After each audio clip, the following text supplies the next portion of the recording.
Anyway, folks, how are we all doing now? Good. Hmm? So I guess at this stage you've all had a chance to look at both parts one and part two. I'm afraid to look down at the camera for reactions. It's yeah, they're good. It's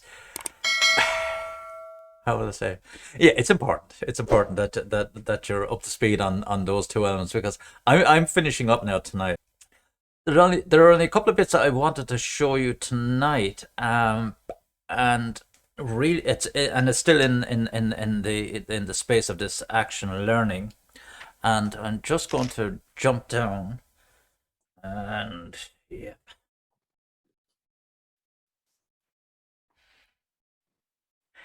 So I'm hoping that's visible enough to you folks above up there, and yeah, it should be. But basically, it's just an article I picked up on. I was reading back a bit more on this um, action learning, and interestingly enough, the whole concept of this action learning and action learning sets kind of came into its own around the 1950s, thereabouts, and it's been up and down through companies and academia, like the tide for all intents and purposes, and it seems to have gotten a resurgence in the last few years again. Now, as I said, I had my first outings on this in the noughties, really, when I was doing my own research and studies. Um, and my mentor, as I said, was Noel Mulcahy. I think I mentioned him to you before. He passed away in 2019, and he was a real visionary, and he introduced that into the Irish Management Institute in 1978, I think it was, and started building it into a master's, an action learning master's, as it was referred to back then. And the guy that has set this up on this article, if you see down here, his name, this person here, Reg Revens. Um, he was often regarded as, or is regarded as, the father of action learning. He would have propagated this during the 90s or in the 50s and so on. And I think I might have mentioned in passing that he met up with Noel Mulcahy in the late 90s. And this guy, Reg Revens, was blown out of the water when he realized what Noel had been doing with the Irish Management Institute and the UCD and his action learning masters. I mean, he was way ahead of the curve. Now, Noel is or was, as I said, an educational visionary. He did a lot of other things. He was a senator, and he was a industrial strategist advisor to the government. And as I said, I have been really, really lucky to have that man, or have had that man, oversee my MBA dissertation and my doctoral work, and then collaborated with them postdoctorally in a company or a couple of consultancies in work-based learning, also action learning. And a lot of the stuff, as I said, he has taught me and always gave out to me for not publishing, but he himself would have told you the same thing. He never published. But to say that if I were to say that am I passionate about this stuff, would be an understatement. And I just wish our educational institutes could be far more flexible. And I know I'm recording this, and at least they have been going in the right directions. It just takes a big wheel an awful long time to come around. But that said, that doesn't mean that it should, ye have to wait. Of course not. And when I was talking about the mechanics of action learning last week and the benefits of it and the kind of process. I'll show you a couple of bits on this later on, or in shortly. But it's extremely powerful. But if you were to take anything from this, would be how to make it work for yourselves in your own professional development, and whether that's through any further formal education of a sort or accredited learning or not. In either case, it's learning. Learning never goes to waste. Mark my words. I'm around long enough to know that stuff I learned donkeys years ago still resurrects its head from time to time. Even point last night I was watching that movie, The Man Who Knew Infinity, about the back in the early 1900s, the Indian mathematician Ramarajan, I think was his name. But it was just the way he thought and the way he had to prove the way he thought about stuff and so on. It was a fascinating documentary. Jeremy Irons was Professor Hardy, who was this guy's mentor. Anyway, the point I'm coming around to is that it's a big take for you folks would be to really embrace this stuff, the reflection and the action learning, and use them, and identify opportunities in your own respective professions where you can actually delve into this and further your careers.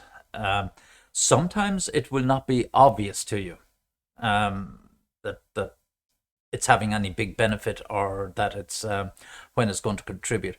But look at it in a kind of a long-term investment in many respects, that this isn't going to waste. I'll pick this up there, I'll do this, and I'll try that out, try this out, and I may not see the benefits immediately, but whether it is 5 months, 5 years, or 20 years down the road, it will come back and help, so to speak. But just looking at when they talked about this, the resurgence of it again, it's coming around again, and I know you would have heard Dave talk about it in action learning sets as well, and here they reference this guy again, Reg Revens, and asserted that in order for organizations to survive, they need to learn at the speed equal to or greater than change. And that's an important point. This is Reg Revens, and the real crux of this was that back in the 70s, when this started to gain some momentum, and early 80s, change was slow, was only gathering momentum, and then as we started to hit into the 80s and 90s, and a lot more computerization and stuff coming online, and of course then it just started to go up like that. The point being that products, services, organizations have become far more complex. The intricacies and complications or complexities in organizations are exponentially larger than they were 30, 40 years ago. And that's the key point, that we need to be learning at a faster rate than change. In other words, staying ahead of the curve. And that's how we try to, or organizations at least, try to distinguish themselves. If I was talking to you, if I was giving you one of my strategic management modules or operations module or something like that, I'd be talking about competitive advantage and sustainable competitive advantage, and how you'd get ahead and try and protect yourselves from your competitors. Well, in many respects, this is the equivalent for professional development on the soft skills side of things. You need to be able to see what's happening out there, and try and stay ahead of it. Now, one of the I suppose I'll refer to it as a negative attribute as such, is that oftentimes you get a buzz about doing something and you feel good about it, and then something bursts your bubble. It's already been done, or somebody's doing it. Somebody's doing the same thing as I'm doing, and it kind of deflates you a little bit. but there's no harm in that. Particularly, if this becomes more evident in not so much in our day-to-day works, but if you're doing a bit of research for a dissertation or something like that, what you're trying to find, you're trying to go through a maze of all this data, information, and processes, and so on and so forth, and you're trying to come out the far side of the maze, where through a different route from somebody else, and it's that route that you're trying to document or represent as being your perspective of it, where somebody else will get to the same exit, but slightly different. But you need to be aware of what the other person is doing, such that you don't end up on the same route. Otherwise, it becomes a waste of time, for possibly for you or to him. Putting it another way is that every time an entrepreneur thinks of an idea, you can mark my words, there's somebody else, at least a dozen people thinking of the same idea somewhere else around the world, and that's how we have to be very much aware of what's going on. How do we do that? We read, we research, we look at stuff, we pull together knowledge, we're constantly absorbing stuff. So these kind of techniques and so on, you would virtually see much of what I've spoken about tonight, or in the last 2 weeks in particular, around action learning. The same points keep coming up from this article. Let me go down through it. Earlier on, Revens uses it, the coal pit managers trying to solve problems. Getting a team people around to try and address a particular problem, and they call these action learning was born, and all that sort of stuff. How it works and the principles of it. Ask questions rather than give advice. This is just another variant of the prerequisites for a good action learning set or process, how we go about it. Learning starts with not knowing. We only become open to learning when we admit that we don't know. And, don't let your egos get in the way. Insofar as that you might have to learn, and some people might have to learn deeper, go back further than other people, and we're all constantly doing that. There will be facets of my own work that colleagues might know a little bit more than me about it in some respects. It just means I have to go back a little bit further to try and find out and come up to speed, so to speak.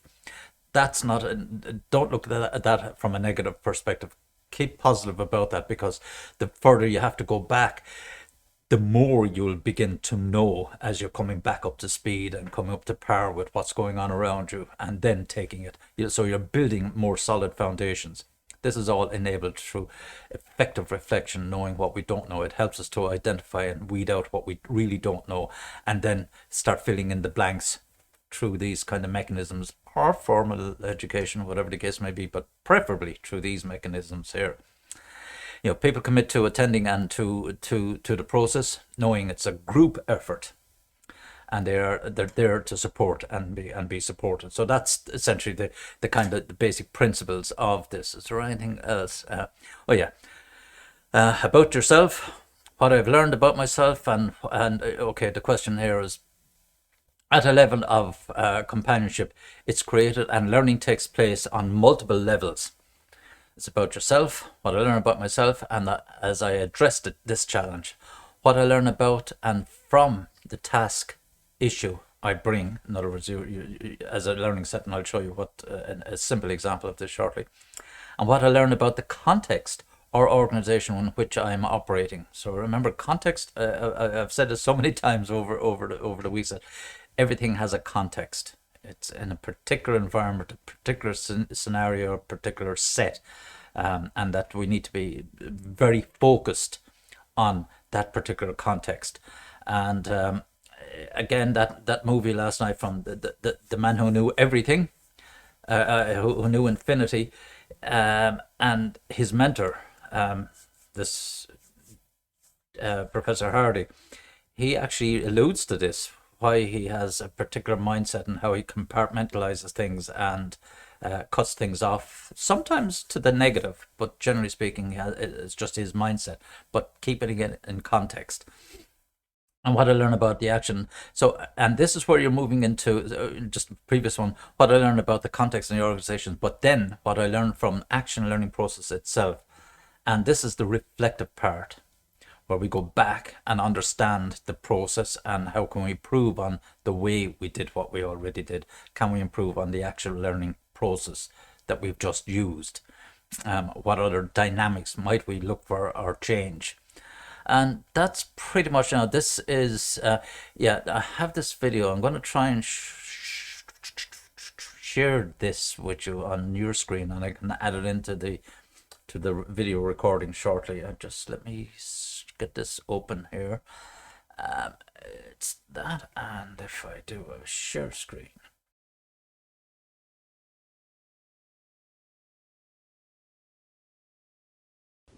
The applications of action learning are so universal that you cannot describe one single method. But the central idea is that people who are in real trouble can help each other. A chap called Leonard Cheshire, who was a wartime pilot and for whom the nation subscribed a lot of money, said in founding the Cheshire Homes, the best way to deal with your own troubles is to go to somebody else's help.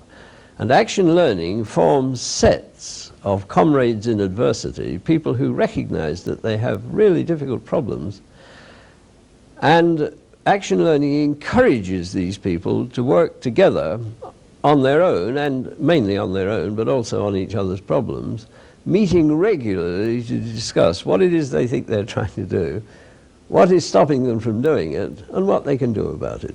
And providing there are not experts there with prefabricated solutions, which might have been perfectly valid in some other conditions altogether, then these comrades in adversity, since they all believe that what they need is real help, will very soon help each other. So it's a set of comrades in adversity, which is the foundation of action learning. Yes, of course, there can be no learning without the inspiration of somebody who impresses you and from whom you're going to learn. But the fundamental difference is this, that in a changing world, it is extremely important that people should be masters of the art of posing questions.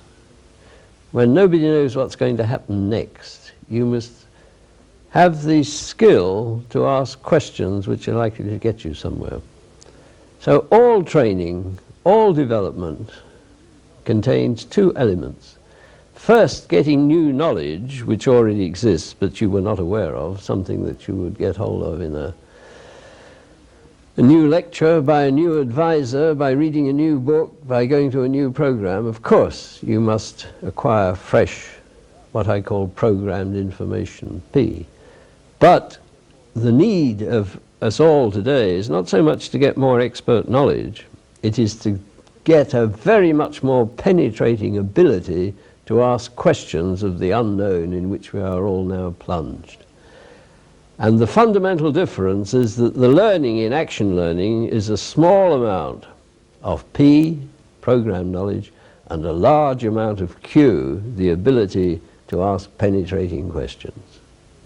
So it's the difference of the balance between what you are being instructed to do by experts and what you are finding out you need to do for yourself.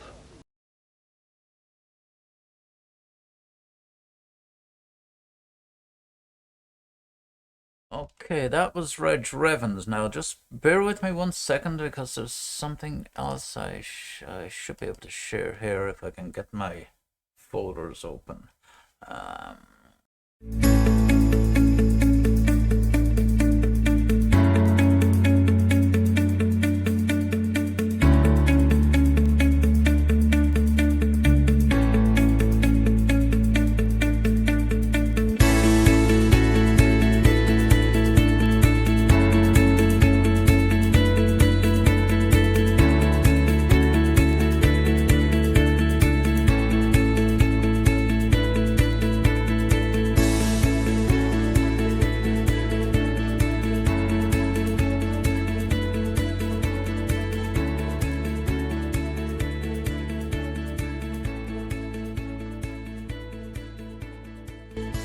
Okay, so thanks Gemma for sharing the actions that you've taken since we last met. That's really helpful to hear that update.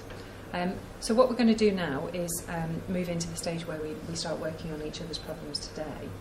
just like to remind you of the ground rules that we set when we first met. Are we still okay with those? Everybody happy? Yeah. Okay. So who's got a problem that they wanted to bring to the group today to discuss? I've got one. Okay. I've got one. So not today, No, then, Gemma. I have Okay. today. Okay. So we've got two people. We've got an hour and a half. So I suggest we spend about 35 minutes on each problem, and then we've just got time for a review at the end of that. Is that okay? Yeah. Okay. So Mariel, are you okay to go first Sure. of all? Yeah, sure. Right, well, my issue is that I have, and I'm pleased about it, I've recently been promoted. So, Well done. thanks. I'm managing a team, an existing team of 5, and they're really closely bonded together. And I want to implement some changes, but they're really very resistant to any of my suggestions and to making any changes at all.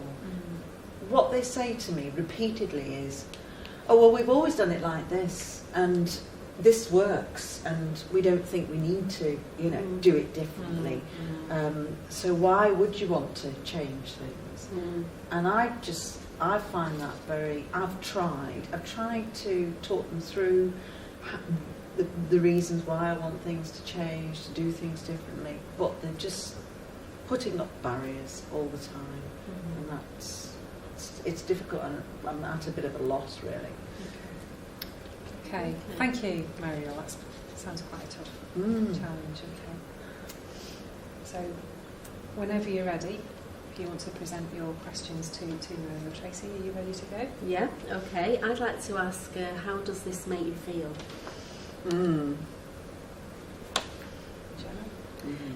I want to ask, what have you already tried to get them to overcome their resistance to change? Okay.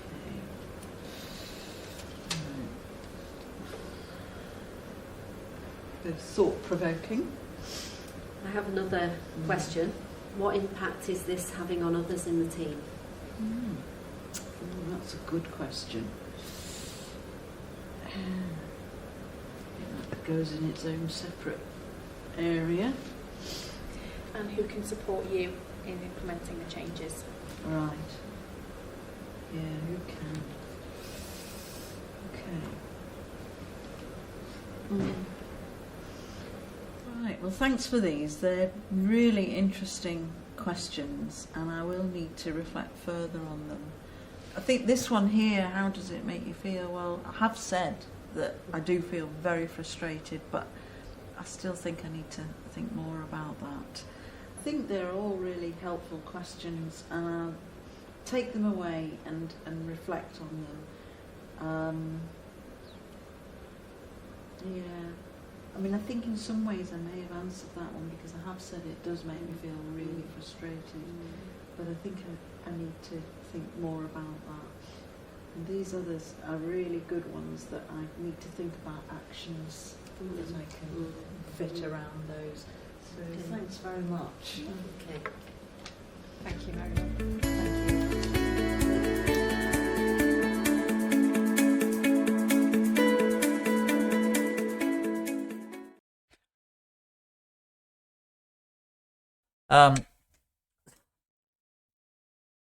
Interesting, and I would say probably one of the most common challenges for certainly new appointed managers, leaders, or supervisors in organizations. Again, they're pretty, you would think, obvious questions. Any suggestions how you might go about it? What, given the data that, based on the 4 questions that were proffered by the other 2 ladies to the lady that was promoted, what would you suggest yourselves? Any takers?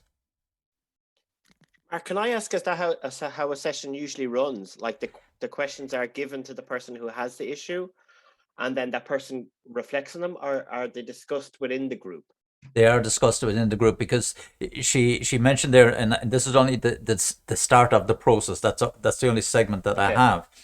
But the coach, the lady with the glasses that introduced it, she did say at the start, here are the rules up on the board behind, or at least the guidelines, and we have an hour and a half in total, and we'll spend about 35 minutes on each of the two problems. Two ladies had issues, and they only opened up with the first lady. But yes, it wouldn't be beneficial for her to go away and think about those questions and try and come up with a solution. That would defeat the whole purpose of the group and the team working and the action learning. That's the crux. So they might have had similar problems themselves, or might not be in the position. So they start to tease out the solutions, and that's the whole thing about this questioning and bringing out. Now she had mentioned, I need to go in and reflect. That wouldn't be happening on the day. That you'd have to do it on literally in the team. So no one, in other words, no one leaves the building until we have this sorted out, kind of thing, So she would keep answering the questions, and then more questions would arise, and that's how the process works. Exactly, because you keep probing down and you're deepening the knowledge, and but the important thing is that all four of them there, including the coach, is learning about their different behaviors of the people themselves, and they're only there to nudge them and to keep them contextualized. In other words, keep them focused on the actual problem they're trying to address, and not allow them to go off and meander off into other areas. So keeping into questions, not into dialogue and that sort of stuff. Okay. Yeah. So it's in the context of the process, it kind of shows how you'd kick it off. The actual solutions to what she was talking about, very hard to say. It will totally depend on, again, on the context, what kind of an organization, what's going on in there, the dynamics of the people that she's working with, and so on. And oftentimes the perception can be that, was she promoted from within the existing group? Are there kind of baggages and animosities or things, the politics, and she shouldn't have gotten this and all that sort of stuff, or was she transferred in from? So there's too much information missing to offer good guidance right now, based on what we've just seen.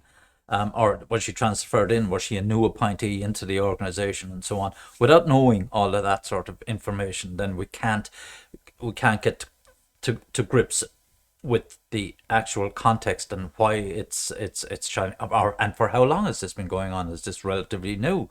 She said she was recently appointed as a new manager and so on. Was it last week? Was it 3 months ago?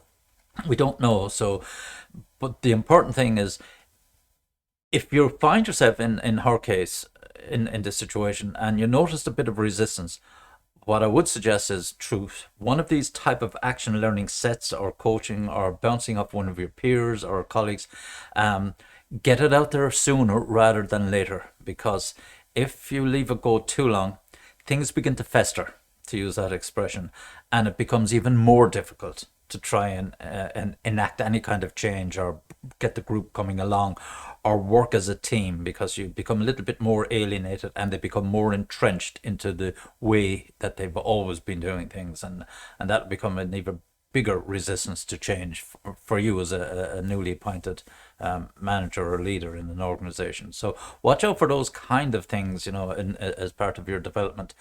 And it's as I said, it's not as straightforward as it would appear. You have to absolutely know the dynamics of what's happening in the situation. And so Mark, does that coach that lady was, is that coach has to be external to the group, or like it could be internal to the group, could be part of that group? It can be absolutely either. It could be, and from a different department. And some people actually you develop a reputation for being a good negotiator or a coach and so on, and it's like getting a counselor, I suppose, in many respects. But it doesn't do any harm for organizations to develop those type of personnel and to build up that kind of competency, and if anything, to be able to share knowledge and come up with more consistent problem solving techniques, because this was about a personnel type issue. I mean, you also have technical issues that you need to have. But the mechanics are basically the same, questions, answers. So someone that has I was it's like having to earn a respect as for the process, not because they know so much or know so little about the thing, but they're good at managing the process and are able to get the team working effectively. They might not know a thing about the technology being used or the people being discussed in that other lady's team, but they're able to run the process extremely efficiently or effectively. And it doesn't do any harm in an organization to have and build that kind of competency, because it expedites problem solving times. In other words, we become better at solving issues and more open. And it's really fundamental in better organizations to be able to have that openness and trust going on. And I'll always make the differentiator between, the public and private sector, and I will always say that the public sector tends to have a much higher level of politics going on. That's not to say it doesn't exist in the private. Of course it does, but oftentimes it doesn't. It's not so much, obvious, because private sector moves a lot faster in many respects. And there are a lot more challenges and so on, and there's a lot more at play, because there's, fundamentally in the public sector, most jobs are pretty safe in many respects. So we tend to not have as much risk. Therefore, politics can become an issue. Again, it will depend on, of course, country, cultures, and so on. Yeah. But having people in your organization, public or private, having someone that that you can seek counsel from, they can be worth their weight in gold, genuinely. Okay, and I know that depends on the role that we are fulfilling in our organizations and stuff, but according to our lectures and additional material that you uploaded and stuff, would you be confident that we can have a go with our organization? Depends obviously on the culture and psychological safety within the group, but could we just train? Absolutely. It's and you take it one gradual step at a time. That's the experimentation part of Kolb Cycle. You go out and you try it and you turn it into action, and ultimately you knock it up as experience, knowledge, and you become better. The more you do it, the better you become at it.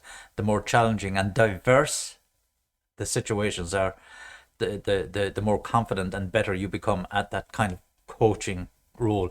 And if you think back to Reg Revan's commentary, it's about mastery of questions, asking the right questions, and facilitating that. But as a coach, you have to be tuned into the questions that are being asked relative to the situation or the issue being discussed, and that takes a bit of practice, to say the least. To know that the right questions are being asked as well. Great, thanks very much. Not at all. Anyone else? Any questions or comments, insults, jokes? Let's get out here. No. Sorry. Yeah.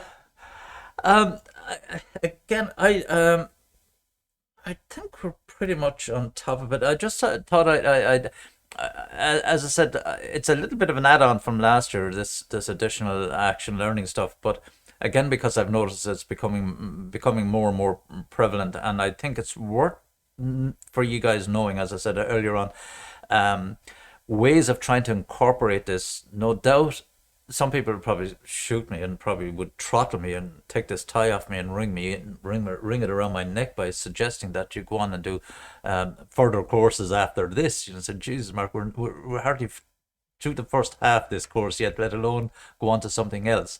Then I'll say never. You'll be surprised. But the point about it is, try and map yourselves to use as many opportunities, and particularly if you're able to document and record this stuff for yourselves as part of your own reflective journals and underpinning your own professional development or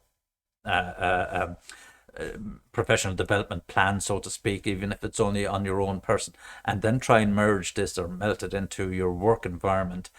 And then when you go to a further course, even if you were doing something like, let's say in 2 years' time, you decided, oh, I'd like to do a degree in or a master's in organizational psychology, for example, or something, or you want to do it in consumer behaviorism and psychology or something like that, or effective team working, or whatever the subject matter is, that you can leverage off these action learning sets or opportunities that you might have undertaken in now that you've known a little bit more structure of how to put these together from the processes and concepts that you would have picked up on this particular program, for example.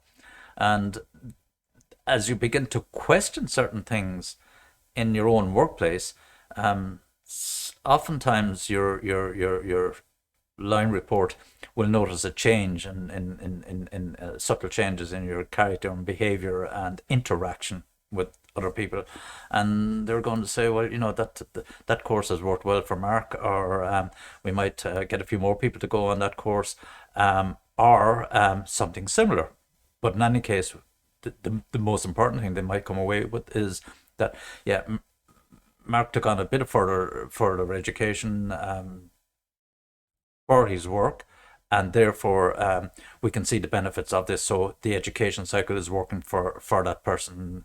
Let's send other people on courses, whether it is to Manchester or Coventry University, doesn't matter where, but they begin to recognize the value of learning, and formal or informal is the choice that has to be made with the company. If you can marry both of them, as we say, which can be done through the likes of these work-based learning programs or action learning programs, where you're doing so much academia and so much live on-the-job application and training, then you're getting the best of both worlds, and everyone's a winner. You come away with another piece of paper, and the company has someone that's up their skill base again, and the company has a number of people that collectively their skill base have gone up. Therefore, the organization is maturing. Yeah. So, folks, any more questions? Any feedback? I know he'll probably give feedback to Dave, or he'll probably ask you to fill in some surveys or something like that. But if you were to take this, let me put it this way: what were your expectations of, or would I interpret would it be fair for me to say that when you looked at this module, you were wondering, what is this all about? What is this going to do? Or had you a very clear sense of what this module might be? Probably understanding more about ourselves. Say again? Understanding more about ourselves, like digging more about our personality, the way we work, more reflection about ourselves, I'd say. Okay. And did you think the balance was good between work and yourself, or? When I was doing the assessments, I felt like I didn't realize I was of this type until I did that analysis, and I was just thinking, God, I have this quality too good, and the other one, I'm too bad at it. So I just try to understand where I stand now after completing this module. Okay, and would that be similar to other people? Would there be, how to say, I won't say a level of confusion, but more personality searching required? In other words, if you hadn't asked the questions of yourselves, or if you hadn't done some of those assessments and seen how you have become, or how you are evaluated in these tests, if you hadn't done those, would you have been better off not doing them, or do you think they're very instrumental in getting an understanding and taking a course of actions or interventions am I have I confused the question? No. I mean, so Mark, maybe in my case, what I would say is like doing these assessments, I felt like, okay, this helped me. So that was like, okay, these are the areas maybe I have to focus on. And also reflecting back on my experiences, I feel like, oh, this is why I failed there. And this is why I haven't done this thing great. So maybe I have to do it differently because that might work. So, I mean, I've got the clues, what I needed. I was just hoping it was great, actually. Like, I like to look up through the test because it gives me a confidence to show me, okay, I wasn't not thinking myself too bad. It looks great when I did this evaluation. So, yeah, that's what I felt like from my side. I mean, I always think to be positive, but I mean, maybe everybody sees it that way, but I was thinking, oh, there are some negatives where I can improve, and which is also good. I mean, Yeah. you know, that's what I felt. Absolutely, and sometimes, as I say, sometimes people might say, you know, do I really need to know? But absolutely, because it's only when you understand yourself and know what you don't know that you can improve, and that's the whole premise behind action learning and Reg Revans' thinking as well. You know, it's what we don't know about ourselves and what we don't know about subject matters and so on. So it kind of comes full circle, really, in that respect, you know. So, anyone else, any questions or comments or feedback? Mark, can I ask a question about the assignment? Yes, indeed, yeah. That last section, the action learning section in relation to leadership behaviors or actions that we need to develop. How do we go about writing that? I'm still a little bit confused about it. Okay. What I was trying to get you to do on that one was build on the 3 events that you would have taken in your reflective practice. And whatever the events were, could they contribute to developing you as a leader or a supervisor or a manager of a team of people? And if they can, they then become your focus. So I'm going to do something about these based on my past experience or reflection. These 2 items would help me become a better manager if I did this, and this, and this, and this. That's what. So I'm trying to get a flow from the reflection into the action learning to help you identify, this is what I must do over the next 3 months, 6 months, or at my next appraisal system or whatever that I'm trying. So to take a future look based on what you've looked at historically. Yeah, so I understand that the personal development plan that we have to complete, which is based on SMART objectives. So if we'll say problem solving skills is one of the things you highlighted as a skill you need to develop, how you would go about learning that, or how you would go about developing that using SMART. But then, for the last section, how do we write the section? Like, how do we use? So I understand action learning, and I understand what we're supposed to do. We're supposed to take key behaviors or key attributes for leadership that we need to develop. But how do we apply that in an action learning setting? So I understand how action learning works. But how do we combine the two? Like, is it just me saying I would use action learning to ask these questions that would allow me to develop it, or? Yes, but keep it in the context of the area you want to learn. Do you follow me? If for example, let me try and pick one out.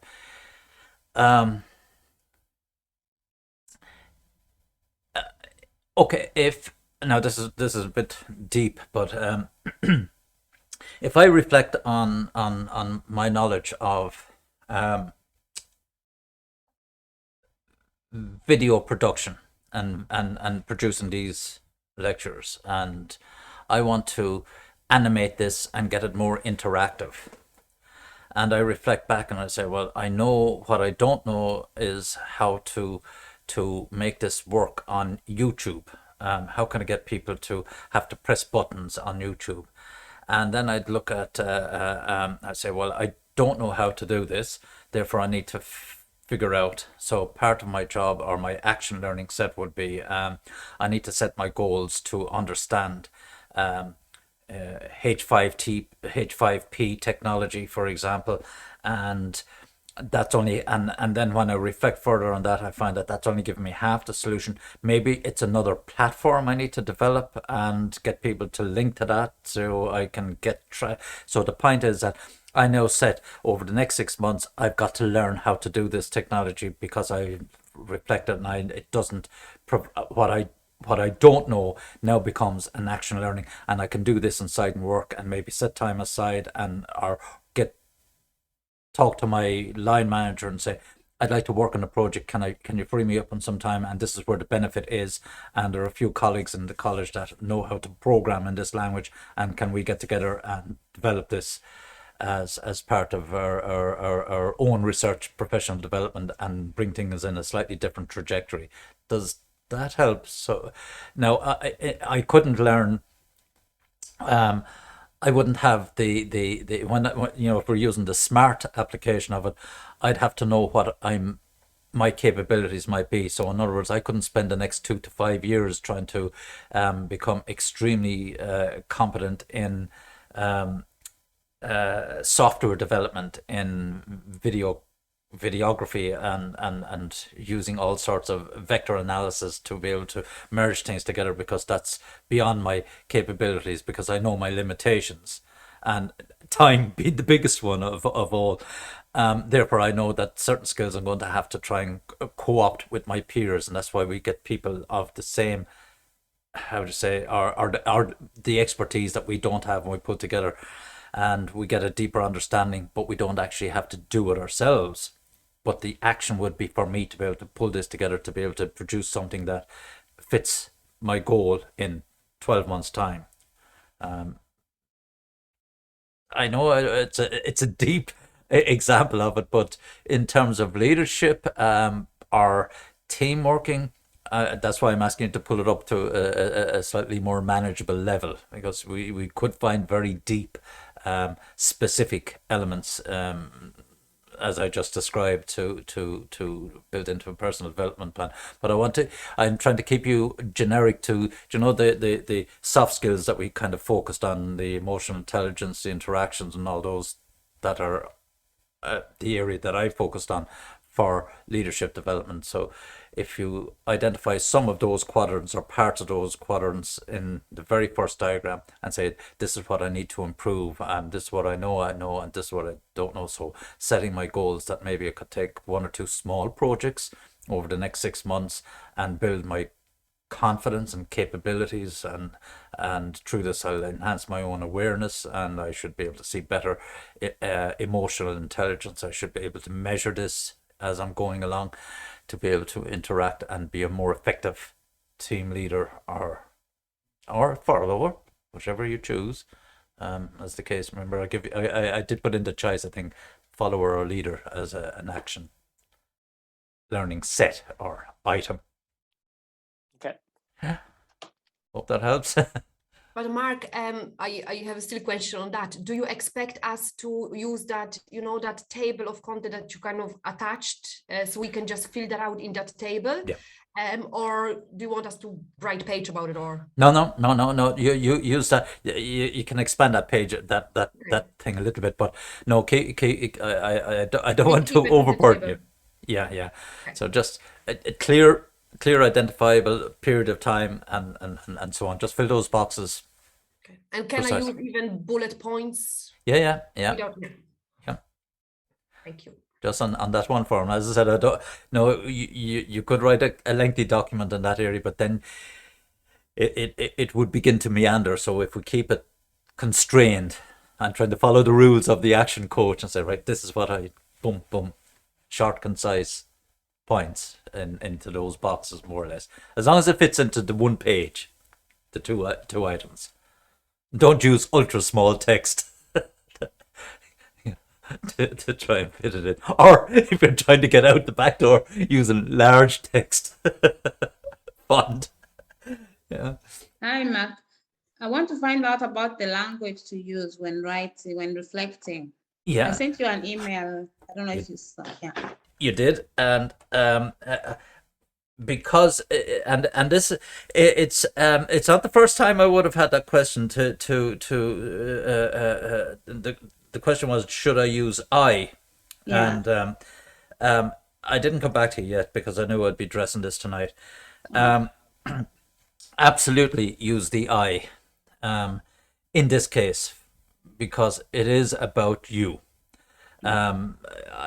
If you're writing a dissertation or something, or another piece of assignment, sometimes the way you might say, the author does this and the author says this, and no, none of that.